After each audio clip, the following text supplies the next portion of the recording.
Hi, I'm Johanna Weaver, and you're listening to Tech Mirror. My guest today is Jamie Susskind. Jamie is a barrister and an author working at the intersection of tech and politics. His latest book is The Digital Republic on freedom and democracy in the 21st century, and it is a truly excellent book. Jamie, welcome to Tech Mirror. Oh, thank you so much. Thank you for having me. It is an absolute pleasure to have you here. Jamie, in your book, you talk about the fact that your generation, and I'm going to include myself in that generation, is the last one that can remember a time before the commercial internet. Now, this is an observation that I have made before, but I think the interesting observation that you made at the same time is that we're also the generation that is too young to remember the 1990s cyber utopianism, and that this helps to sort of shape our frame when we're engaging in this space. So I wanted to start with a question that we ask most of our guests that come onto the podcast, and that is, what was your first experience with a computer or the internet? I guess my first experience would have been with one of the early Nintendo gaming systems. We got a NES or a SNES, I think, in the early 90s. That was obviously a complete game changer, turning me from a sort of sporty, outdoorsy kid into a pimply couch potato. But we actually, my dad always liked his gadgets, so we had various kind of early contraptions, Palm Pilots and Scion systems, and we got. I think I got my first desktop computer maybe when I was about 10 or 11. Oh, wow, that's early. I think I got mine actually at about a similar age. But it's bringing back all of my uncool kid, because we weren't allowed a Nintendo, and so we were stuck with like Encyclopedia Britannica on a CD-ROM. So, Jamie, what point did you realise that technology, law, and politics was going to be something that you would make a career out of? Can you remember that point, or was it something that gradually sort of accumulated?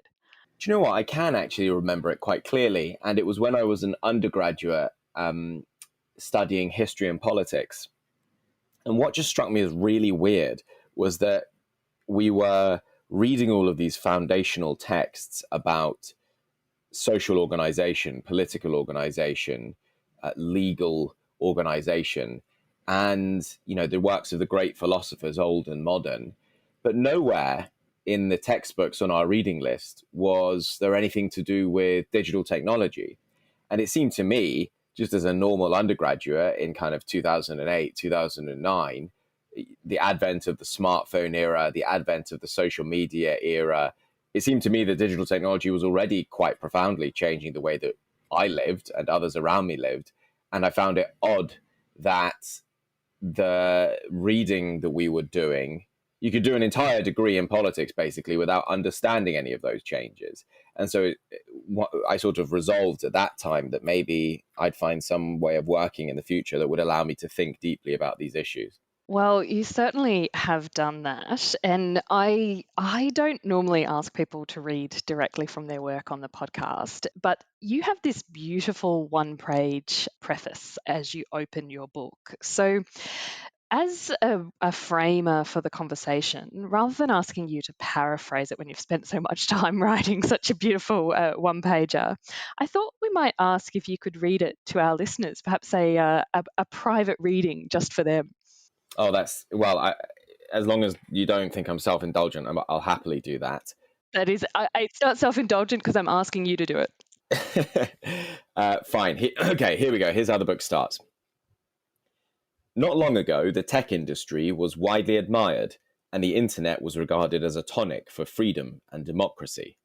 Not anymore. Every day, the headlines blaze with reports of racist algorithms, data leaks, and social media platforms festering with falsehood and hate. Politicians denounce the tech giants in extravagant terms. Regulators crack their knuckles ominously. In the boardrooms of Silicon Valley, lawyers and lobbyists are limbering up for the fight of their lives. What went wrong? It is tempting to point the finger at a few big companies and the people who run them. Indeed, the story of digital technology is often told as a kind of Shakespearean tragedy, propelled by the flaws of its leading characters. But what if human failings are only a small part of the story? What if the problems at the heart of the tech industry are much bigger than any individual or company? This book aims to persuade you that the challenges presented by digital technology are not the fault of a few bad apples. They are the result of our shared failure to govern technology properly, a failure derived from decades of muddled ideas and wishful thinking. To reclaim the promise of digital technology and protect the things that matter most to us, we will need to do more than wag our fingers or wring our hands. The task is more fundamental. We will have to change the way we think about technology, ourselves, and each other.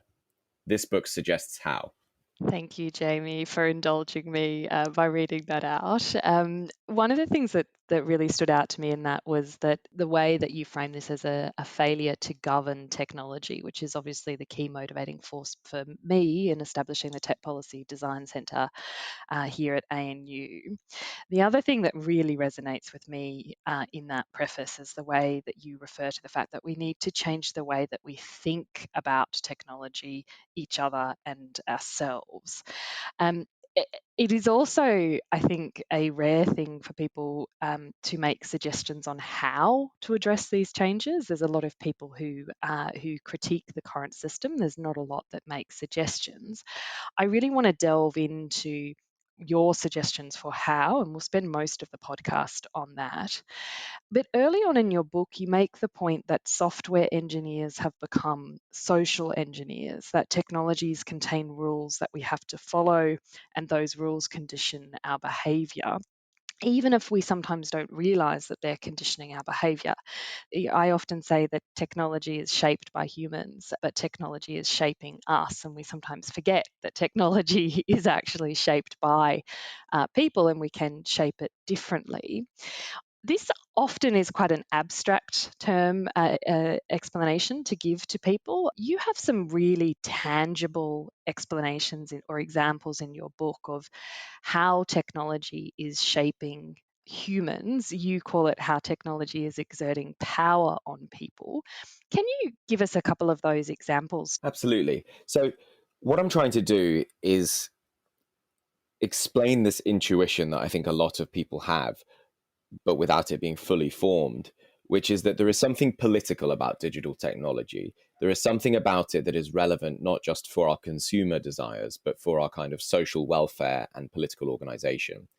And the answer that I've landed on in my research is essentially that digital technologies exert a kind of power, and that those who own and control those digital technologies have a great deal of influence over the rest of society, and that this is a kind of new political development in our age that previous generations didn't have to deal with.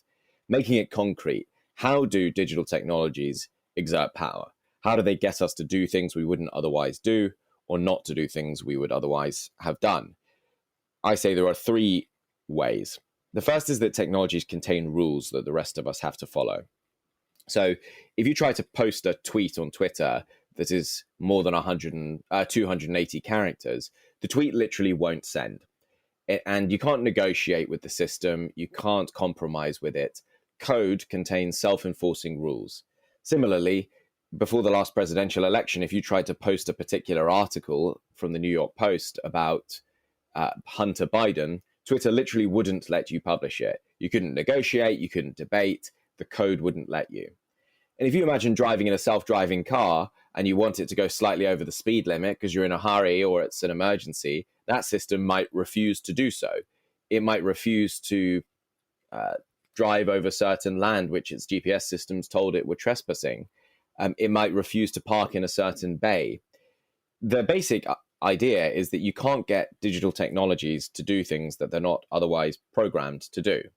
And given that more and more of our lives, our actions, our interactions, our transactions are mediated through digital technology, we are increasingly subject to the hard-edged rules that are written into those technologies. And those rules are everywhere. And that is the first sense in which I say software engineers are becoming social engineers. They're writing society's rules. And by the way, this observation that code is an incredibly effective method of corralling or controlling human behavior is actually a relatively old idea. People were talking about it in the late 90s and early noughties, but in those days they were confining their thinking to so-called cyberspace. I don't think that's true anymore. I think that it applies in real space, meat space, as much as anywhere else. Very briefly, the second and third ways that technologies exert power. Firstly, they gather data about us, which allows others to influence or manipulate.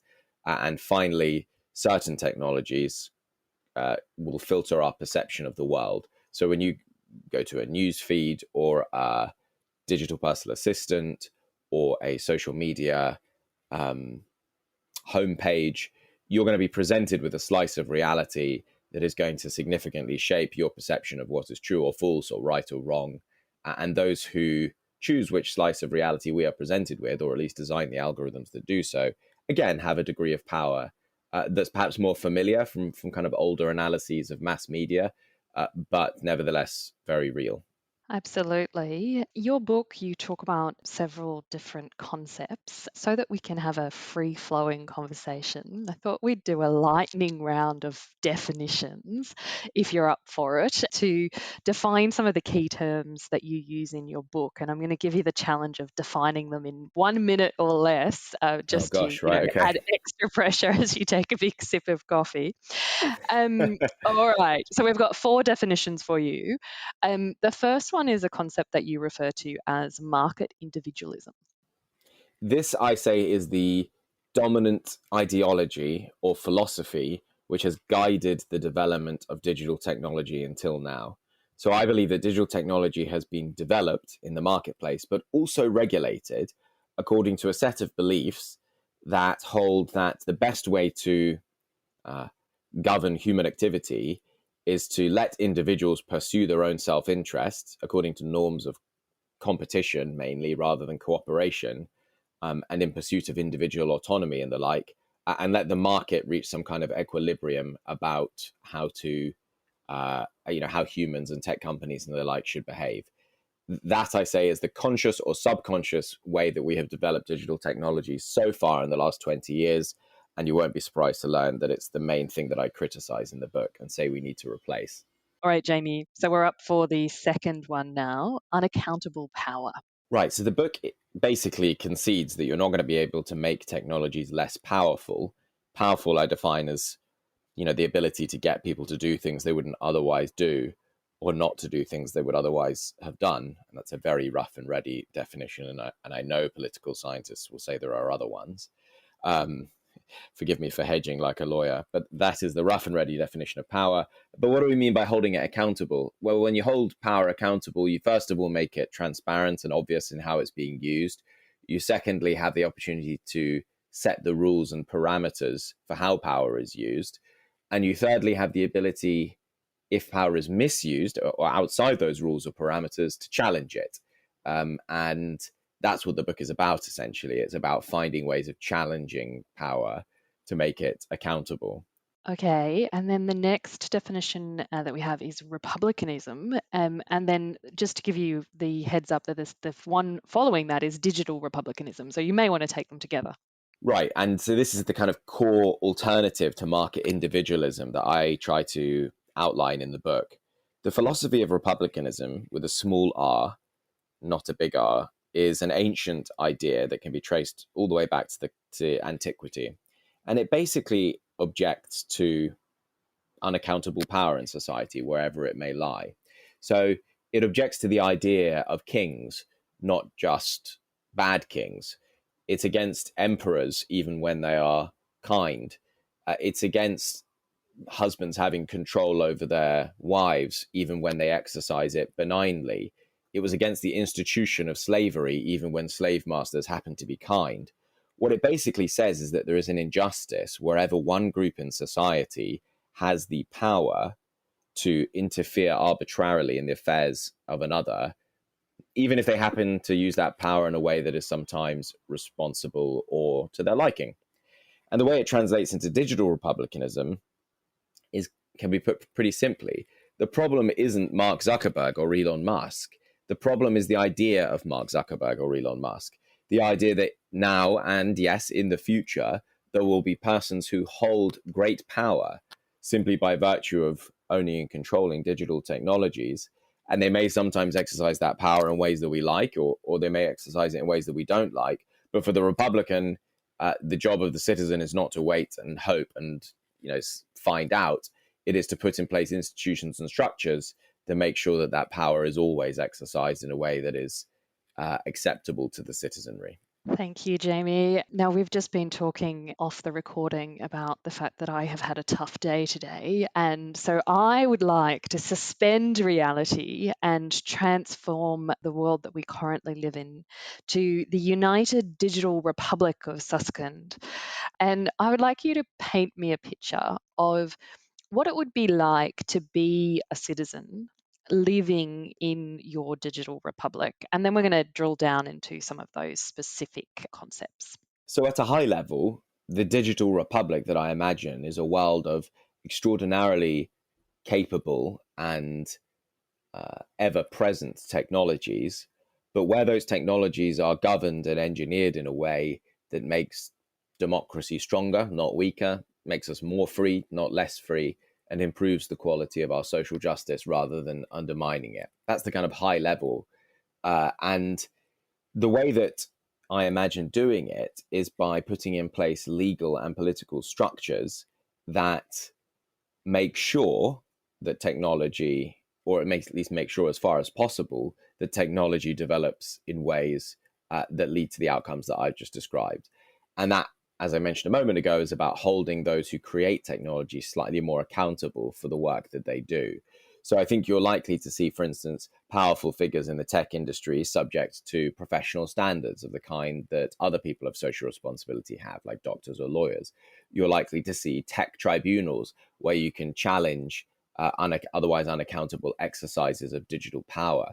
Some algorithm makes a decision about your life, or you're booted off a platform and it ruins your business. You want to have a quick and easy way of challenging that. I would like to see deliberative mini publics where people can have input into the policy choices that are later translated into the law that governs digital technology. I'd like to see social media platforms better regulated, and I have a model for doing that, but also new rules and standards governing the use of data, governing the use of algorithms. And essentially, the purpose of all of these measures is to create a world in which those who own and control digital technology don't have too much unaccountable power, and where the technologies themselves are channeled into purposes that are not just good for kind of capitalist innovation, but also good for social cohesion, social justice, and the preservation of democracy and the rule of law. And I think this is another thing that really stands out to me in your book, is that a lot of people who write this type of book proposing, to the extent that people do make constructive suggestions, it often has an anti-tech bent, whereas your book is actually very optimistic about the role in technology in our society if it is governed properly. And that very much aligns with my own view. When you put that describing that picture, I mean, you have a number of common sense proposals in the book. One of them is something that is perhaps would be considered to be a little bit more radical, and that is a duty of openness. Can you explain to us what you mean by this duty of openness and why it's so foundational to your digital republic? Yeah, so the idea is that if you want to govern something, and this applies in every area of society, not just technology, if you want to govern something, you have to have an idea about how it actually works and is functioning, which is why you have inspectors in factories, or you have health checks and hygiene checks in restaurants. It's why you have reporting requirements for companies. You need a degree of transparency. And transparency is a topic that's been going in and out of fashion in computer science for many decades. And there are feverish debates these days about the extent to which, for instance, very powerful machine learning systems can be made transparent at all, because they are obscure in their inner workings, even to those who engineer them. So what I first of all try to do in the book is understand, or come to a conclusion about how transparent a technology ought to be in a digital republic. Because I think saying that every technology should be really transparent is wrong. Some technologies we barely need to regulate at all. Others, if you make them too transparent, it can undermine the purpose of what they're doing and allow people to game them, and it can destroy the kind of commercial confidentiality that's needed for innovation. So there's a subtle balance to be struck. And then where I come down to it is essentially this. I think digital systems have to be designed in a way that is sufficiently transparent that they can be reasonably challenged according to the legal rights and standards which govern them. That basically means if there is a law or a regulation that applies to a digital technology, those who manufacture and design it must make it sufficiently transparent to show that it is at least compliant with that law.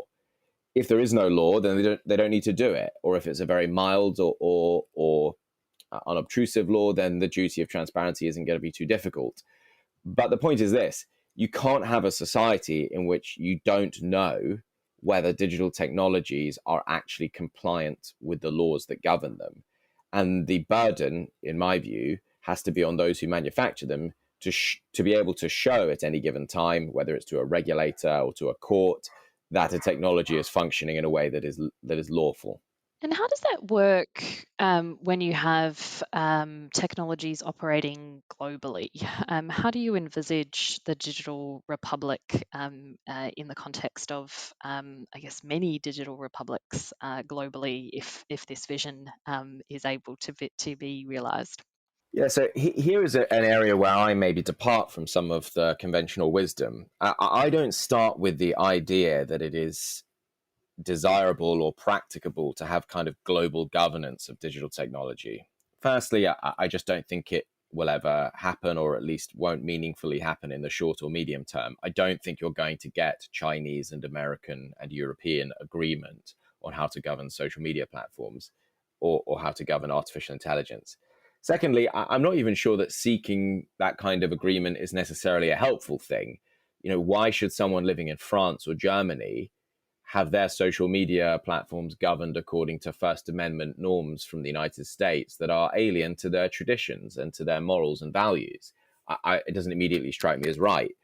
And there's also just a pragmatic recognition that businesses already operate differently depending on the jurisdiction in which they feature. So Facebook is very different in Turkey than it is from in Germany. And in turn, it's different in Germany than it is from in the United States. Companies obviously don't like having to adapt their global businesses to the local needs of the jurisdiction in which they're operating, but they do it. That's just one of the burdens of doing business in a globalized world. And every company that seeks to do business in a globalized world has to try. So what I expect and hope for is for the digital republics of the world to be built on a kind of patchwork basis rather than a top-down basis. Will it be perfect? Obviously not. There are going to be difficulties in enforcing local laws against transnational corporations, just like it's difficult, for instance, to get big companies to pay their tax when they can locate offshore. My point is, don't let the perfect be the enemy of the good. I mean, just because it's hard to impose taxation or environmental regulations on companies doesn't mean we aren't constantly trying. And I see the same with digital technology. I think at least in some of the major markets of the world, whether they are the Chinese market or the American market or the European market, I don't think companies are going to leave these markets. They'll want to sell into them.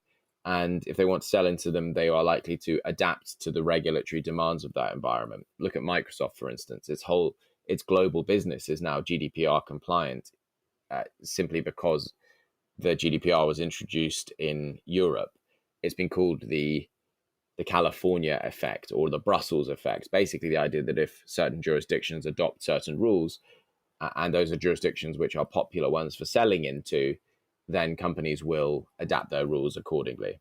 So long story short, as a matter of principle and practice, I think we have to accept that we still live in a Westphalian world and that the nation state might be one of the best ways of regulating digital technology.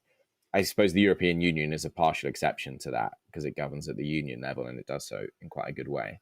Yeah, look, I just wanted to come back to the first point that you made about global governance and your thoughts on potentially the futility of that. And, you know that I've spent several years negotiating at the United Nations on exactly these issues. And I think it often surprises people when I say that I actually really fundamentally agree with what you've said, that making meaningful, game-changing progress at the UN level or at the global level on issues surrounding technology, digital issues, cyber issues, really, in my view, is something that is unlikely, at least in the short to medium term.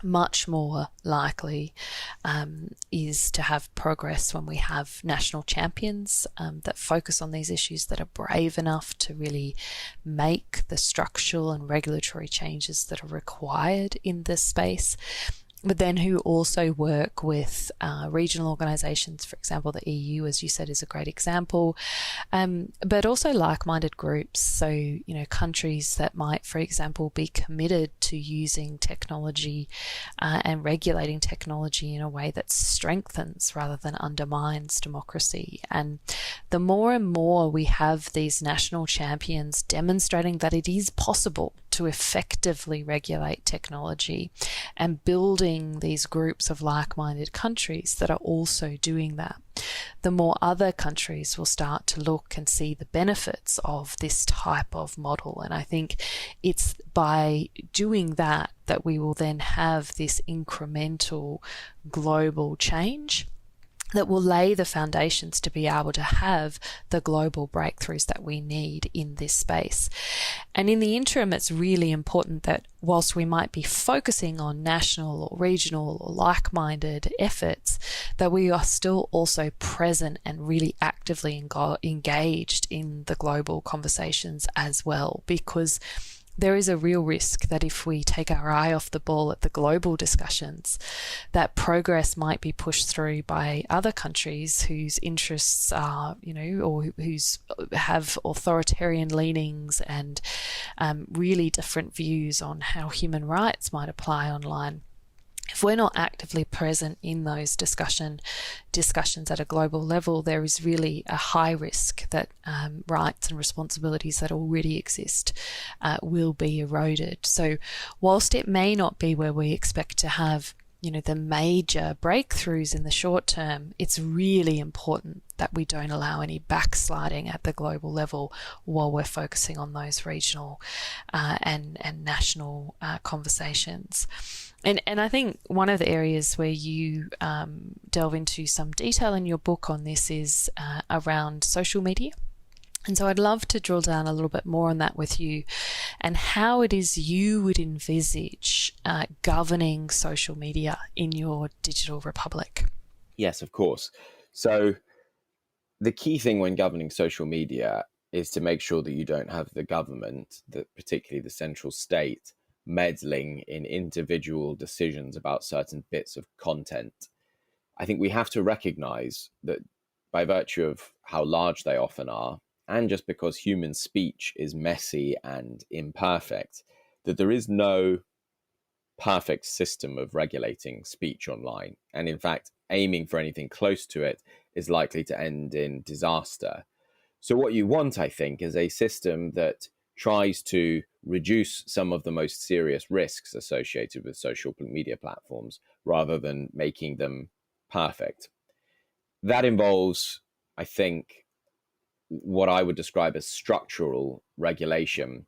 What do I mean by that? You would require social media platforms. First of all, you'd categorize social media platforms depending on the level of social responsibility and risk that they bear. A large part of that would be how big they are. So obviously, Facebook, which has more users than Christianity, is of more regulatory interest than the local chat room for knitting enthusiasts. But of course, size isn't the only thing, because some very small chat rooms or platforms are extremely socially risky and dangerous because of the things that are going on in them. However you choose to do it, you want a categorization system of kind of high risk to low risk. And then what you want to do is require social media platforms to have in place reasonable systems, not perfect systems, but reasonable systems for meeting certain social aims. Those aims might be, for instance, reducing the prevalence of health misinformation, or reducing the opportunity for foreign interference in the democratic process, or reducing the prevalence of material which encourages young women to self-harm or go on unhealthy diets. Whatever it is, it's for society to choose its aims, and then it's for the platforms to put in place reasonable systems for the meeting of those aims. And what the platforms would therefore have to show to the regulators is not that they get every decision right, not that there was no flaws in the way that they moderate content, but that they have in place appropriate systems which by and large we can live with and which are satisfactory. And if they can show that, then they won't be liable for individual bits of content that are posted on their platforms or individual mistakes that they make. And that to me just strikes me as a kind of muddy but helpful compromise, which is superior to the way that we currently do it. And by the way, the system that I'm describing borrows quite a lot of thinking from both the draft law that's being considered in the UK and some of the proposals that are coming out of the European Union. And one of the things that you said there is that it's up to society to choose the aims. How would that actually happen in practice? Broadly, what I'm saying is that we need to use the democratic process to decide on the ends and purposes of regulation in this area. And that's actually a really important Republican principle, because what we're trying to optimize for should reflect what the people care about. How do you reflect what the people care about? Well, one way is to use the traditional democratic process, so parliaments and legislatures. There are other ways too, though. I mean, in the book, I propose these things called deliberative mini-publics, which basically use sortition to convene panels of ordinary citizens in ideal deliberative conditions and get them to think carefully about particular challenges or particular aims and goals, just like they used in the Irish abortion and gay marriage examples. And that's another kind of quasi-democratic or democratic way of taking the country's temperature. I suspect different countries will have different priorities and different aims, and I think that's okay. And also each country will have its own democratic traditions. In Switzerland, they love a referendum, but actually in the UK, despite our recent Brexit experience, a referendum is actually quite alien to our political traditions. So there are other ways that we try to take the temperature of the people. In a sense, as long as it's reasonably democratic, I'm agnostic about it. The point, though, is that the matters for which regulation is developed can't, or the matters which govern social media can't just be chosen by the companies themselves or the people who are running them. So it's interesting hearing you describe that. So we have, with our online safety legislation, which is similar to the online harms legislation that is being proposed in the UK, which became effective in Australia at the start of this year, the basic online safety expectations, or otherwise known as the BOEs for those in the know. And the BOEs only relates to safety issues, so it doesn't relate to things like foreign interference or misinformation, disinformation, but it's essentially setting out expectations for social media companies in relation to that. What's different about the way that BOEs operates and what you're describing, though, is that BOEs is essentially a administrative document signed off by the minister and then administered by the e-safety commissioner. And so it's slightly different from, for example, the mini public example that you had given. I would really encourage people who are interested in this concept of mini publics to read that part of, read the whole book, but I think what stood out to me was your description about ideal deliberative conditions, which is something that I think is missing in general from a lot of public debate. Maybe if you can just touch on that, and we'll move on to the next question. Yeah, I mean, very briefly, ask yourself the question, how could I be a better citizen? And what most of us think is that we could be better citizens if we just had a little bit more time to think about the political problems facing the country, if we had a little bit more information that we could trust, if we had the ability to discuss it, but in quite fair and controlled conditions with our fellow citizens, if we had the ability to question the leading experts, if we had the time to come to a considered view and judgment. With most of politics, that's not how being a citizen works. We've all got other stuff going on, and most people are too busy or not interested. The deliberative mini-public tries to recreate the kind of perfect conditions of being a citizen, whether it's for a weekend or a month or over the course of a year, whatever it is. And it chooses citizens at random and gets them to be their best selves. It's a little bit like a jury, but it's actually much more structured and kind of proactive in the way that it is designed to get people thinking and talking. And all of the empirical evidence shows, I mean, there's a huge OECD study of this, but all of the empirical evidence shows is that people are better citizens in the conditions of a deliberative mini-public. People do tend to reach quite interesting and often very workable and sensible solutions. And people who are not in the mini-publics tend to respect their decisions as having been the process of a legitimate procedure, the outcome of a legitimate procedure. So it's a kind of lost form of the democratic art, which comes from the ancient world, but which we don't use very much. And it's just one other tool in the toolbox if we were trying to make the world a little more democratic.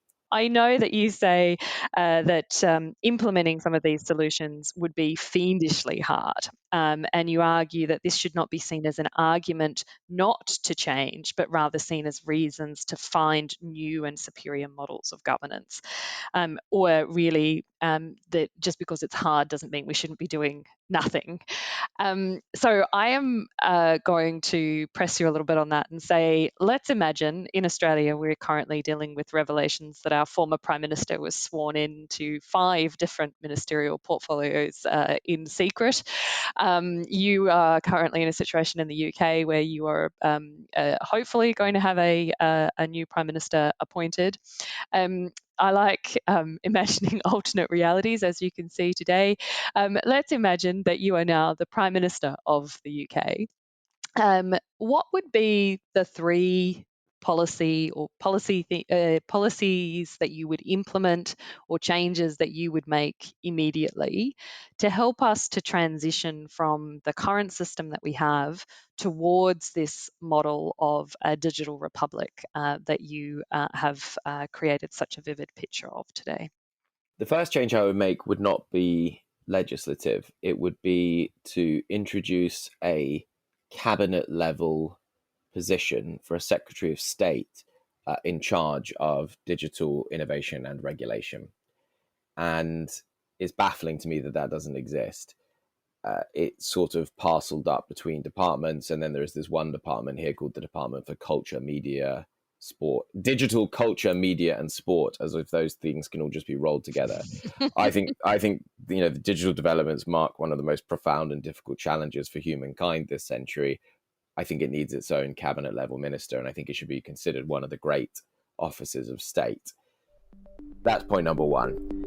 Listeners, I'm just popping in here to make a note that this is actually quite similar to a proposal that we have also made in the Tech Policy Design Centre's first report, Tending the Tech Ecosystem.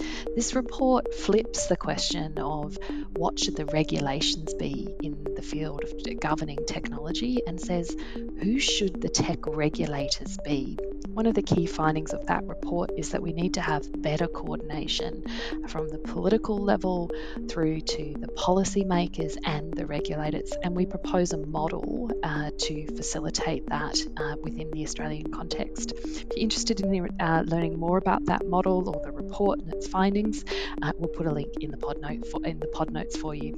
Now back to Jamie. The second thing I'd do is I think I would pass or try to pass social media regulation of the kind that we discussed earlier, because I think that would immediately help to kind of steady the social ship.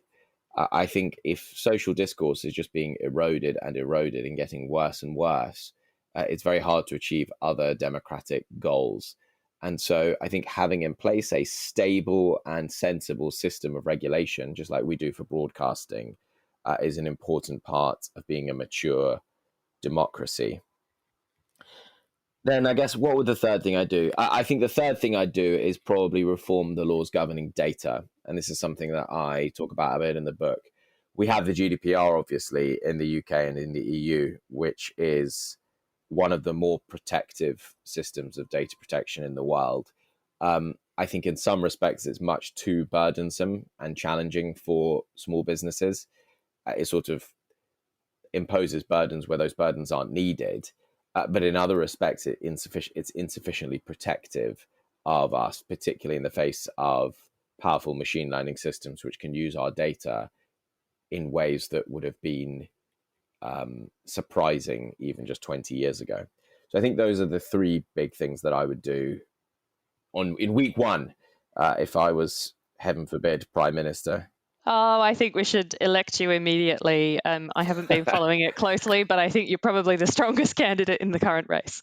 I mentioned earlier, Jamie, that your book is actually quite an optimistic book. That you're setting out this vision and saying, look, let's actually put some solutions on the table and start having a debate about what we need to do, rather than just saying, gosh, this is hard.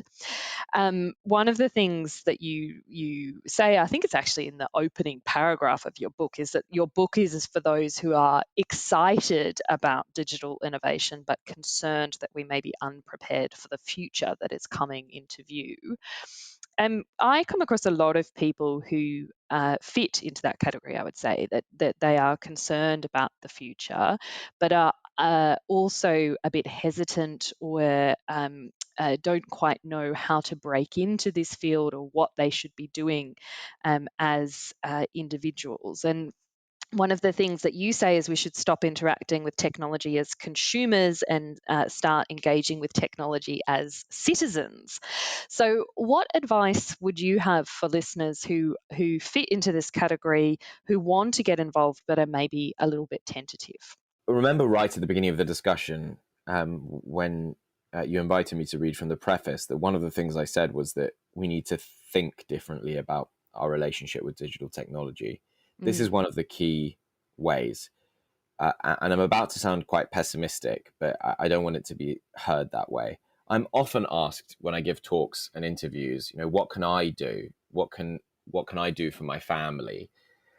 And that is very much thinking of the kind that I was describing as market individualism, whereby we expect individuals to look out for their own digital rights, even in the face of extraordinarily powerful companies using extraordinarily powerful technologies that they can't understand, still less hold to account.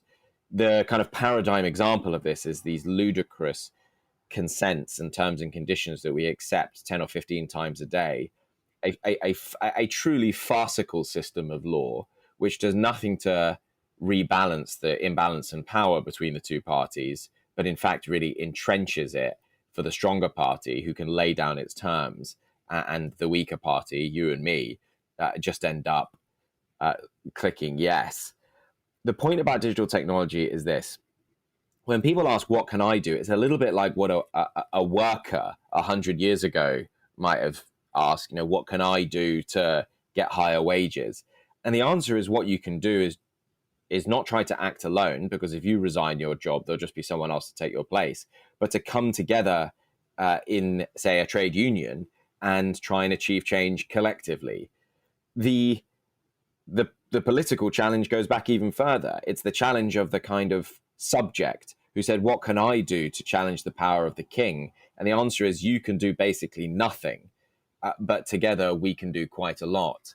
I don't want to tell people that, having more understanding of digital technology or being smart about which settings they flick when they're using Google is the answer to the unaccountable power of digital technology. It isn't. We need better laws, and we need better collective institutions and regulation. When you go into a building, you're not presented with a schematic of that building and asked to sign a consent that you agree that it is safe for human habitation. you expect that that building has been built by someone who is regulated and accredited.